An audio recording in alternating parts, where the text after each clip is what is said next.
என்ன சொல்லுங்க? இல்ல, நான் 3 வீடு தள்ளி இருக்கேன், வீட்டுல உட்காந்து டிவி பார்த்துட்டு இருந்தேன். ஆனா சடனா ஏதோ ஒரு ஆவி வந்தது, உங்க செய்தியை கேட்கணும், கேட்டுட்டு ஓடி வந்த.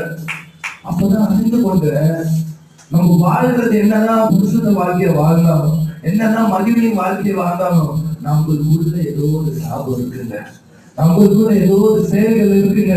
நம்ம ஒரு சில பேர் இந்த உலகத்துல சொல்லுவாங்க பாருங்க, இந்த பாவம் என்னோட முடிஞ்சுட்டோம், என்னோட முடிஞ்சுட்டோம் சொல்லுவாங்க பாருங்க. அந்நியர்கள் சொல்லுவாங்க பாருங்க.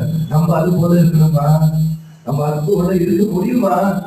எப்போ நம்ம தேவன் அவரோட விஷயத்தில் ரசத்தினால நம்ம மீட்டு கொண்டாட புரிஞ்சுக்கணும். நம்மளோட நாவின் செயல்கள், நம்மளோட சிந்தையின் செயல்கள், நம்மளோட மனதின் செயல்கள் எல்லாவற்றையும் கவனிக்கிற தேவன். அதனால வேளாண் வந்தது தேவன் கவனிச்சுக்கிட்டே இருக்காருங்க. எதுக்கு கவனிக்கிறாரு? ஐயோ, என் பிள்ளை என் சித்தத்தை பண்ண இவ்வளவு ஐஸ்வர்யங்களை கொடுப்பானே, இவ்வளவு ஆசீர்வாதங்களை கொடுப்பானே.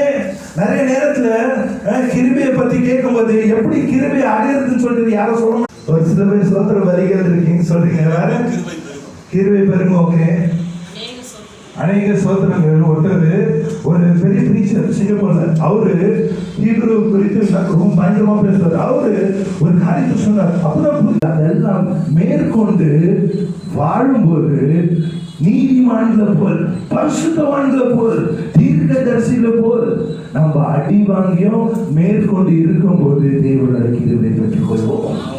இதுதான் ரியல் கிரேஸ் ஆஃப் காட்.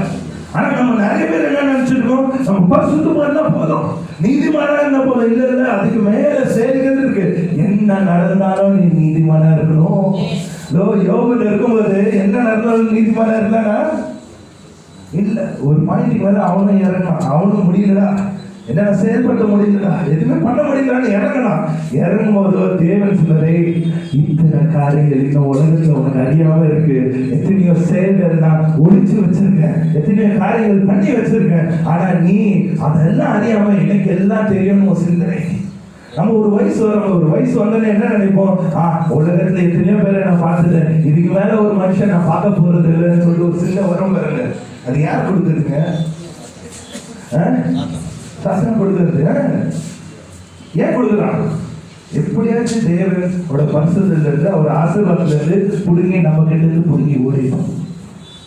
வேதம் பார்க்கும்போது எதுக்கு ஒரு நீதிமான் யோசுவா இருக்கான், எதுக்கு அவனோட ஆத்மாவை என்ன சொல்றது பலியிட கொண்டு வரதுக்கு அவன் ஆண்டவர் கிட்ட போய் கேட்டான் பிசாசு. இவனோட ஆத்மா தான், இவனோட வாழ்க்கையை தான். ஏன்? அந்த ஆத்மாக்குள்ள மகிமையான அபிஷேகங்கள் இருக்குங்க. நீங்க எவ்வளவு அபிஷேகம் பெற்றாலும் சரி, எவ்வளவு வல்லமையும் பெற்றாலும் சரி,